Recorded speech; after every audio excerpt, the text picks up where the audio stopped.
Hi guys, it's Jamie from PMR. What you have in front of you is a main drive cog for an Abu. Same drive cog is also used on Achios, so if you've got Achios you can also do the same thing with this. Now what this is the upgraded cogs that you see on the internet tend to have one bearing, and the one bearing is there. I'll wind this back out a little bit. The one bearing is there. For some reason, no one wants to put a bearing in this side here. So the idea of having two bearings is that if you just put one bearing in it, whether it's the C-clip side, which is the bit you're going to use to attach it, which is this bit here, or where it's just rubbing underneath on the underside of where the cog sits in the reel, either way, it kind of defeats the object. If you haven't got two bearings, it's going to rub. And if it's going to rub, there's no point having one bearing. Anyway, so, got a little demonstration for you. So I'm going to wind this out just a little bit. And here I have a brand new C3, if I remember rightly. Yep, 6500 C3. And yes, it's a level one. This is brand new, just come out of the box. And what I'm going to do, I'm going to take out the left hand side plate, and as you can see it doesn't even have crown screws in it because it's a brand new Abu out the box, hasn't been played with, so I do need a screwdriver to get the side plate off. There we go. Now it doesn't matter whether it's a flat-sided reel. Oh, I hate these clickers. Whether it's a flat-sided reel or whether it is a dome-sided reel, if you have a level wind, it will have this drive cog and it will have the drive cog pinion that it goes on. Now the cogs I use are Achios cogs, and the reason I use the Achios cog is because the Achios cog to me is slightly better made and it comes with a C-clip. Whereas unfortunately the Abu is just pushed on. So first thing you have to do with the Abu, take a sharp knife. Believe me, this is a sharp knife.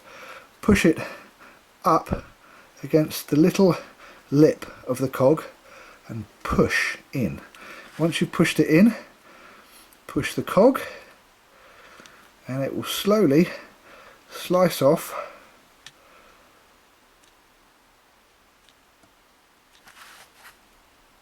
the lip, as I'm doing here. There we go. I may not have got that in one. We'll soon find out if it'll come out. Nope, have to do it again. And you have to be very careful when you do this, because you do not, repeat, you do not want to slip with a very sharp knife. There we go. Nope, still hasn't. This one's going to be very determined because it knows it's on video. But it will eventually, when you've got all of the lip, it will eventually be able to pull out like that. That leaves you with your pin. Now, one thing I will do is I'll pop that back in for a sec. I'll say, when you spin that, and don't forget I've just cut the top of this lip off, which made it quite a tight fit, so now it spins almost a quarter of a turn or half a turn, whereas before it wouldn't spin at all unless it's under pressure from the drive cog, or which is the pinion cog. Now when you put the new upgraded bearing cog in and give it a spin, can you hear that? It's so much freer than the original cog. All you then have to do is take your C-clip like so, preferably using a screwdriver just to push it in, and Give it a push. It's going to be one of those days, isn't it?